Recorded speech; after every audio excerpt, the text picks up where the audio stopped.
Hello viewers, સ્નેહી દોસ્તો, હું બંસરી પરમાર આપ સૌને મારા ઓમ નમઃ શિવાય મારી ચેનલ બંસરી પરમાર યુનિક બ્લોગની અંદર હું આપ સૌનું હાર્દિક સ્વાગત કરું છું. ફ્રેન્ડ્સ, આપણા ભારત દેશમાં ઋતુઓની વિવિધતાનો આપણે ભરપૂર લાભ ઉઠાવીએ છીએ.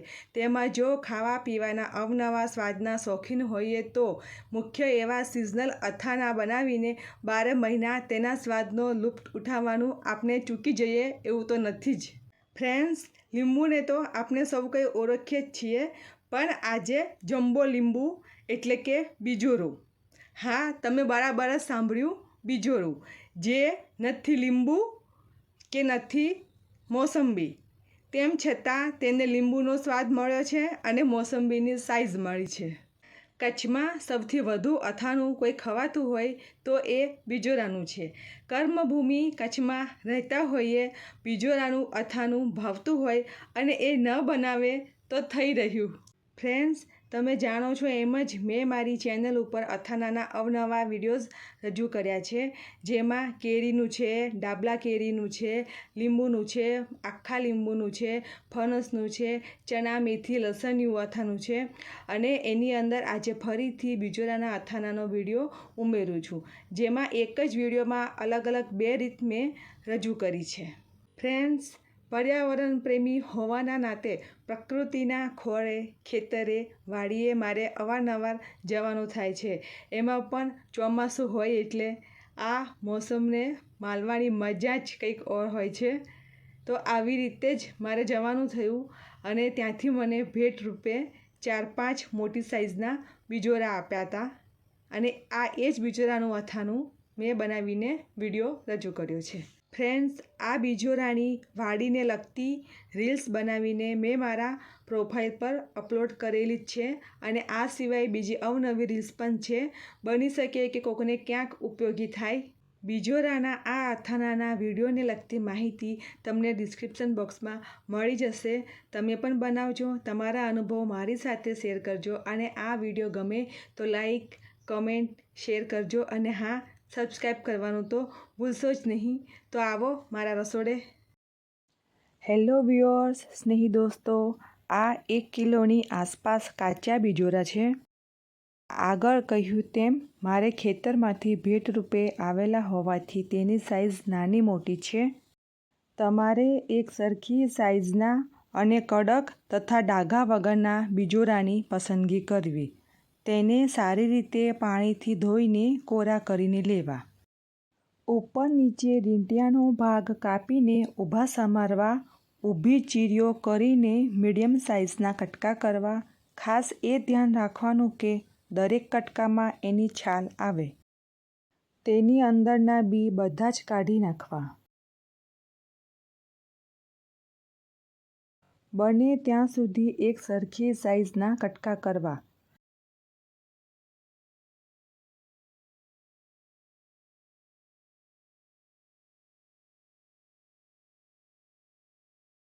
બીજોરામાંથી ઘણા બધા બી નીકળે છે.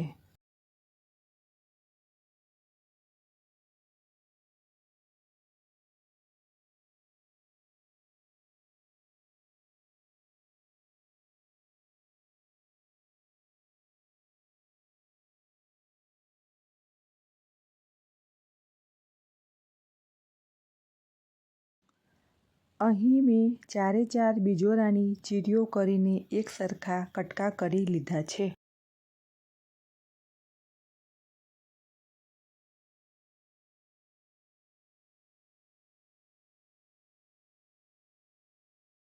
સ્વાદમાં ખાટું એવું આ ફળ આમ જ ખાતા જ આખા શરીરમાં જાણે ધ્રુજારી લાવી દે છે.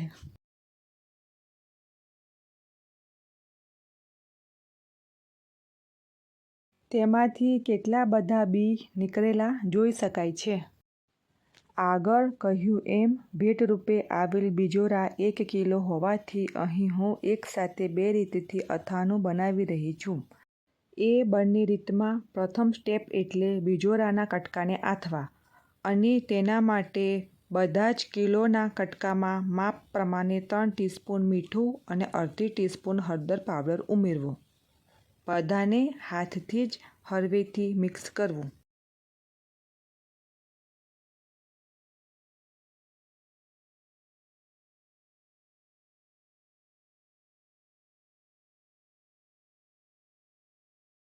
એ પછી કટકાને સાફ સુથરી કોરી કાચની બોટલમાં ભરવા. બિજોરાના કિલોના માપ મુજબ બોટલ અગાઉથી મોટી જ પસંદ કરવી. બોટલનું ઢાંકણ રાખી દેવું. દિવસમાં 2 થી 3 વખત સાચવીને કટકાને હલાવવા. બિજોરા મોટા હોય સાઇઝમાં એટલે તેની છાલ પણ ખૂબ જ જાડી હોવાની. એ માટે 2-3 નહીં પણ કુલ 5 દિવસ સુધી હળદર મીઠામાં અથાવા દેવા. કુલ 5 દિવસ પછી બિજોરા કટકા અથાઈને અથાણું બનાવવા માટે રેડી થઈ ચૂક્યા છે. તેમાંથી સુગંધ પણ સરસ આવી રહી છે. આગળ જણાવ્યું તેમ 2 રીતનું અથાણું બનાવી રહી છું. તે માટે ડાયરેક્ટ 2 ભાગમાં આથેલા કટકાઓને વહેંચી રહી છું.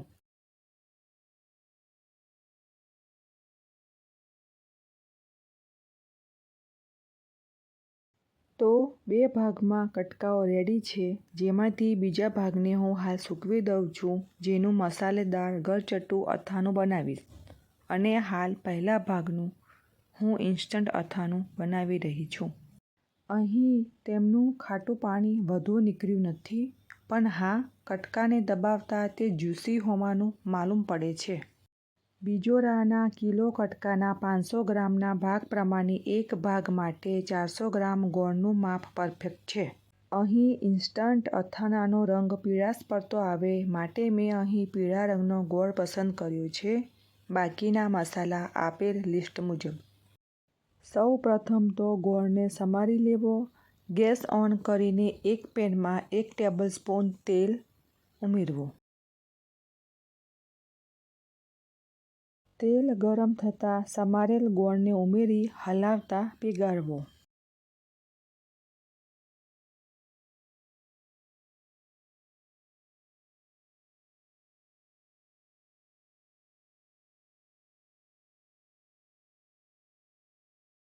ગેસની ફ્લેમ સ્લો કરી ગોળની બધી કણીઓને એકરસ થવા દેવી.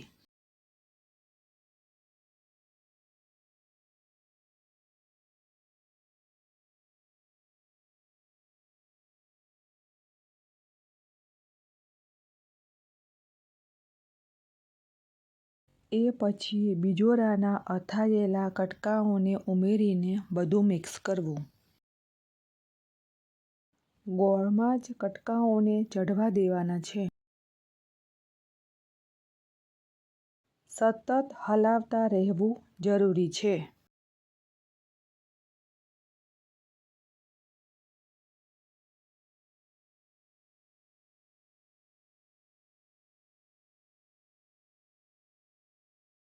પાંચેક મિનિટ પછી ગોળની અધકચરી બનેલી ચાસણી ઉકળવા લાગતા ગેસની ફ્લેમ સ્લો કરી દેવી.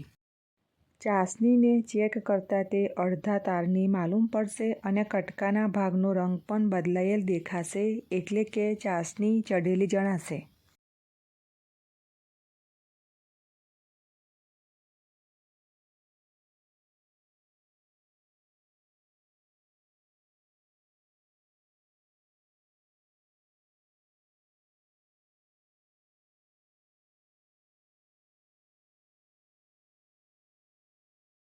એ પછી ગેસની ફ્લેમ સ્લો કરી તેમાં રૂટીન મસાલા કરવા.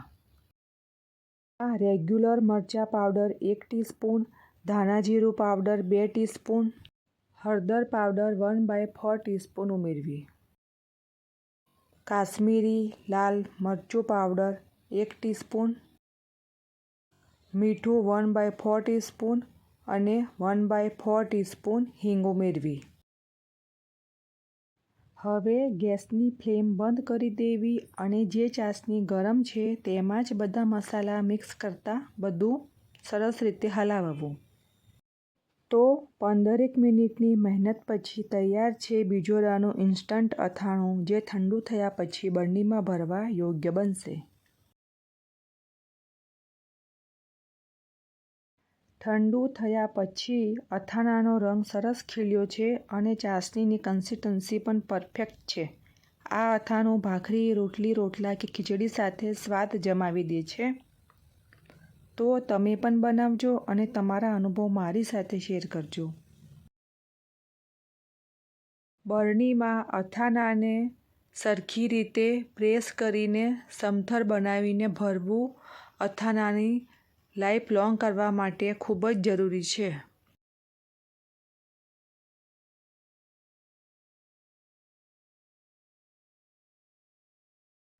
વ્યુઅર્સ, સ્નેહી દોસ્તો, આ વિડીયો ગમ્યો હોય તો લાઈક, કમેન્ટ, શેર કરજો અને હા, સબસ્ક્રાઈબ કરવાનું તો ભૂલશો જ નહીં. તો આવો ફરીથી બીજા ભાગના બિજોરાના અથાણાની રીત શીખવા. બીજા ભાગના જે બિજોરાના કટકા હતા તેને હું પંખો ચાલુ કરીને પંખા નીચે આવી રીતે કોટનનું કપડું પાથરીને તેના ઉપર સૂકવી રહી છું. સેકામાં જ સૂકવું છું, જેથી કરીને નીચે તરફથી પણ સારા એવા સુકાઈ જાય. પહેલા ભાગનું જે અથાણું બનાવ્યું હતું તેનો સમય અને એ પછી વધારાનો સમય કુલ 2 કલાક જેટલા સમયમાં કટકા સરસ એવા સુકાઈને કોરા થઈ ચૂક્યા છે. અહીં પણ 500 ગ્રામ કટકાની સામે મેં 400 ગ્રામ જેટલો દેશી ગોળ લીધો છે. આગળ આપેલા લિસ્ટ મુજબ મસાલામાં હિંગ, વરિયાળી, રાઈના કોળિયા, મેથીના કોળિયા, આચારી મસાલો, તેલ, સરસ્યું અને સમારેલો ગોળ. આ સિવાય આખા મરીના દાણા, તજ અને લવિંગ. સૌ પ્રથમ ગેસ ચાલુ કરીને લિસ્ટમાં આપેલા માપ મુજબ 2 ટીસ્પૂન રાઈના કોળિયાને સતત હલાવતા થોડા શેકી લેવા અને વાસણમાં લઈને આવી રીતે વચ્ચેનો ભાગ બાકી રહે તેમ ગોઠવી દેવા. વાસણ પહોળું પસંદ કરવું. એ સાથે જ સેમ માપ 2 ટીસ્પૂન મેથીના કોળિયાને પણ સતત હલાવતા થોડા શેકી લેવા અને વાસણમાં વચ્ચેના ભાગમાં બાકી રહેલ જગ્યામાં ગોઠવી દેવા. એ પછી 3 ટીસ્પૂન વરિયાળીને પણ સતત હલાવતા સહેજ શેકી લેવી.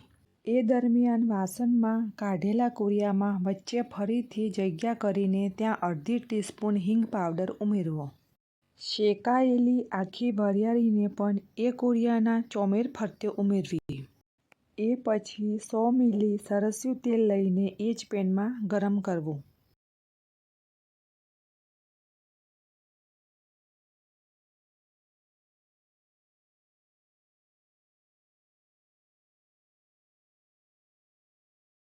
તેલનું ટેમ્પરેચર ચેક કરવા 6 નંગ મરીના દાણા નાખવા. એ પછી 6 નંગ લવિંગ અને 6 કટકા 1 ઇંચ જેટલા તજના ઉમેરવા.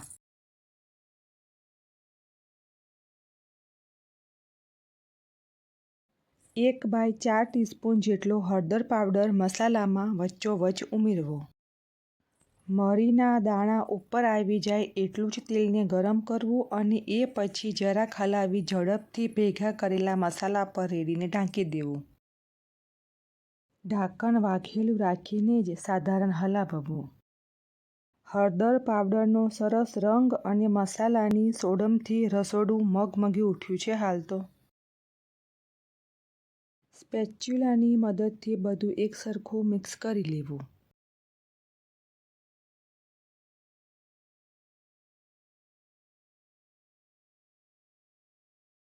એ પછી તેમાં સમારેલો ગોળ ઉમેરવો. એ પછી હળવા હાથે બધું મિક્સ કરી લેવું. અથાણાની ખટાશથી સ્ટીલનું વાસણ ફાટી કે ચિરાઈ જવાના ચાન્સ વધુ હોવાથી હું દરેક અથાણા આ મજબૂત નાનકડી ડોલમાં જ ઉમેરું છું, જે 4-5 દિવસ સુધી ઉપરથી નીચે સુધી મિક્સ કરતા હલાવવાનું હોવાથી સરળતા રહે છે. એ પછી જ કાચની કે ચિનાઈ માટીની બરણીમાં ભરું છું. એ પછી માપ મુજબ 100 ગ્રામ આચારી મસાલો ઉમેરવો. અહીં મેં રામદેવનો આચારી મસાલો લીધો છે. ફરીથી બધું સારી રીતે મિક્સ કરી લેવું. એ પછી એક્સ્ટ્રા મસાલામાં મેં અહીં 1 ટીસ્પૂન કાશ્મીરી મરચાં પાવડર અને 1/4 ટીસ્પૂન એટલે કે 5 ચમચી મીઠું ઉમેર્યું છે. ફરીથી બધું સારી રીતે મિક્સ કરી લેવું. તો ગોળ અને તેલનો મસાલો તૈયાર છે. તેમાં હવે આથેલા સૂકવેલા બિજોરાના કટકા ઉમેરી બધું સારી રીતે મિક્સ કરી લેવું.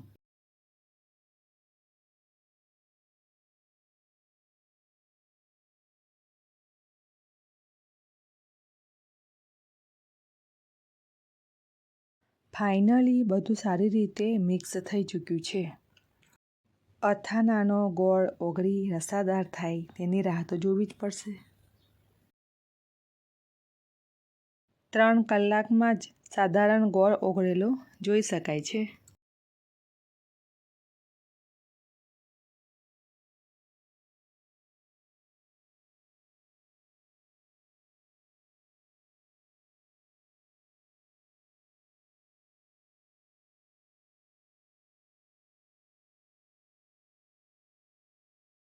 અથાણું બનાવ્યાના 24 કલાક પછી ગોળ ઓગળી રસદાર બનેલું જોઈ શકાય છે. લાલ ચટક કલર પણ સરસ આવ્યો છે.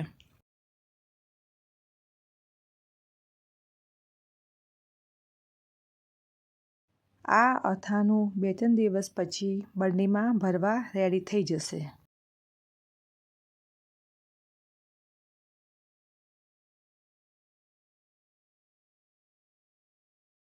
ફાઇનલી 5 દિવસ પછી બિજોરાનું આ અથાણું કાચની બરણીમાં ભરવા માટે રેડી છે. તો વ્યુઅર્સ, સ્નેહી દોસ્તો, તમે પણ બનાવજો. તમારા અનુભવ મારી સાથે શેર કરજો.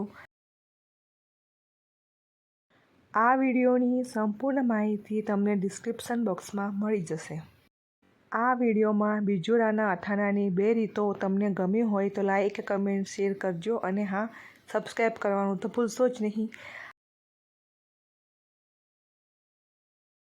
આવું જ નીત નવું જોવા, જાણવા, શીખવા મારી ચેનલ સાથે જોડાયેલા રહેજો.